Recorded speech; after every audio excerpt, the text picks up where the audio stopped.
ကိ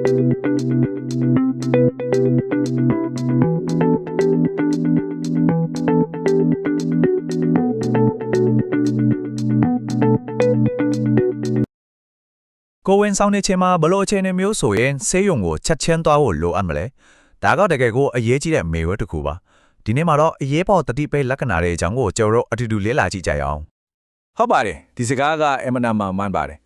နောက်ဆက်တဲ့ပြဿနာတော်တော်များများဟာအချိန်မီမကင်တွယ်နိုင်တာကြောင့်အသက်အန္တရာယ်ရှိတဲ့ထိဖြစ်သွားတတ်ပါတယ်ဆိုတော့ဘယ်ချိန်မှအရေးယူဆောင်ရွက်ရမယ်ဆိုတာကိုတည်ထားခြင်းကအသက်တစ်ချောင်းကိုကဲနိုင်တဲ့အသိပညာတစ်ခုလိုပါပဲကဲဒါဆိုရင်လောအပေါ်ဆယ်လိုမီယာပဲချက်ချင်းရေးယူဖို့လိုအပ်တဲ့ပထမဆုံးသတိပေးလက်ခံမှုစုနဲ့ဆက်လက်ကြအောင်ဒီကုန်းစုမှာတော့တွေးအများကြီးစင်းတာဘိုက်အရန်နာတာပြီးတော့ခေါင်းကိုက်တာမျက်စိဝါတာလူကရောင်းလာတာမျိုးလေးပေါ့နောက်ဆုံးတစ်ခုကအဖျားကြီးတာပါကဲတစ်ခုချင်းစီဘာကြောင့်အရေးကြီးလဲဆိုတာတိစစ်စစ်ကြည့်လိုက်ကြရအောင်ပထမဆုံးကတော့တွေးအများကြီးစင်းတာပါဒါကအရေးပေါ်လက္ခဏာတွေထဲမှာအပြင်းထန်ဆုံးတွေကတစ်ခုဖြစ်ပြီးကိုဝင်ဆောင်ကာလဘဲချင်းမှမဖြစ်ဖြစ်ဒါကပုံမှန်အခြေအနေလုံးဝမဟုတ်ပါဘူးနောက်တစ်ခုကဘိုက်အရန်အောင်တာပါဒီနေရာမှာရိုးရိုးအောင်တာမျိုးမဟုတ်ပဲစူးပြီးမရမနာအောင်နေတာမျိုးကိုဆိုလိုတာပါဒါကကိုဝင်ပြကြတာဒါမှမဟုတ်အချင်းကွာတာလိုမျိုးပြင်းထန်တဲ့နောက်ဆက်တွဲပြဿနာတွေရဲ့လက္ခဏာဖြစ်နိုင်ပါတယ်ခေါင်းအရန်ကြိုက်တာအကိုလက်တီရောင်ရမ်းလာတာဒါမှမဟုတ်မျက်စိကဝါလာတာဒီလက္ခဏာသုံးခုကလည်းတိတ်အရေးကြီးပါတယ်ဘာလို့လဲဆိုတော့ဒါတွေကတွေးတိုးတာဒါမှမဟုတ်ကိုယ်စိတ်တက်တာရဲ့ရှေ့ပြေးလက္ခဏာတွေဖြစ်နိုင်လို့ပါပဲအဖျားကြီးတာကိုလည်းလုံးဝမပေါ့ဆတဲ့မှာဘူးဘာလို့လဲဆိုတော့ဒါဟာမိခင်ရောကလေးရဲ့တော့ပါအန္တရာယ်ရှိနိုင်တယ်ပိုးဝင်ကူးစက်မှုတစ်ခုခုရှိနေတယ်ဆိုတဲ့လက္ခဏာဖြစ်နိုင်ပါတယ်ကဲပထမအုပ်စုကိုတီးသွားပြီဆိုတော့နောက်ထပ်လုံးဝလီလူရှုလို့မရတဲ့အရေးကြီးလက္ခဏာတွေကိုဆက်ပြီးလေ့လာကြည့်အောင်ဒီဒုတိယအုပ်စုမှာတော့ရေမွားဆော့ပေါက်တာခလေးလောက်တာနဲသွားတာဒါမှမဟုတ်လုံးဝမလုတ်တော့တာ38ပတ်မပြည့်ခင်ပိုက်နာတာအပြင်းထန်အန်တာ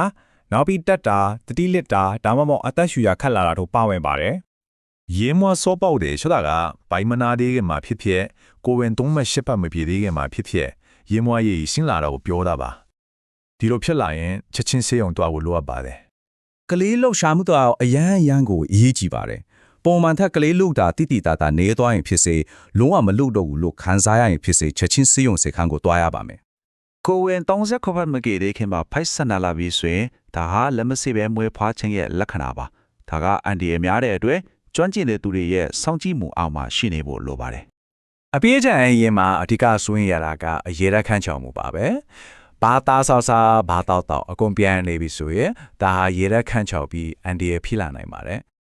တက်တာတတိလက်တာဒါမို့အသက်ရှူရခက်လာတာ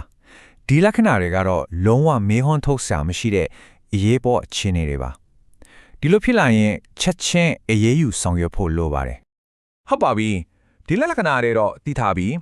ဒါပေမဲ့တစ်ခိုင်လေးမှကိုခံစားနေရတာကဟုတ်ရဲ့လားမဟုတ်ဘူးလားဆိုပြီးဝေခွဲမရဖြစ်တတ်ကြပါတယ်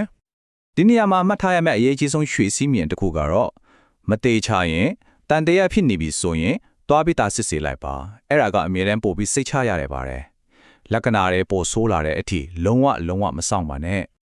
ကောင်းပါပြီအခုလက္ခဏာတွေကိုသိထားပြီဆိုတော့ဒီသိပညာကိုလက်တွေ့အသုံးချနိုင်အောင်ဘလို့အသင့်ပြင်ထားမလဲဆိုတဲ့အစီအစဉ်ဘက်ကိုဆက်သွားကြရအောင်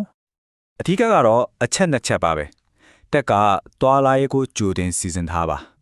နှစ်ကချက်ချင်းထွက်သွားနိုင်အောင်အစင်သင့်ပြင်ထားဖို့ပါအရေးပေါ်အခြေအနေချက်လာတဲ့အခါအချင်းမနှောင်းနှေးစေဖို့တွားရဲလာရေးကိုကြိုတင်ပြင်ဆင်ထားတာကတကယ်ကိုအရေးကြီးပါတယ်ကဲအားလုံးသိသွားပြီဆိုတော့အရေးကြီးသောမြေခွန်းကိုကိုပြန်မေးကြအောင်တကယ်လို့များအရေးပေါ်အခြေအနေတစ်ခုခုဖြစ်လာခဲ့ရင်ကိုမအစီအစဉ်အဆင့်သစ်ရှိနေပြီလားဒီအသိပညာကိုအသက်ကနိုင်တဲ့လက်တွေ့အစီအစဉ်တစ်ခုဖြစ်အောင်အခုပဲစတင်ပြင်ဆင်လိုက်ကြအောင်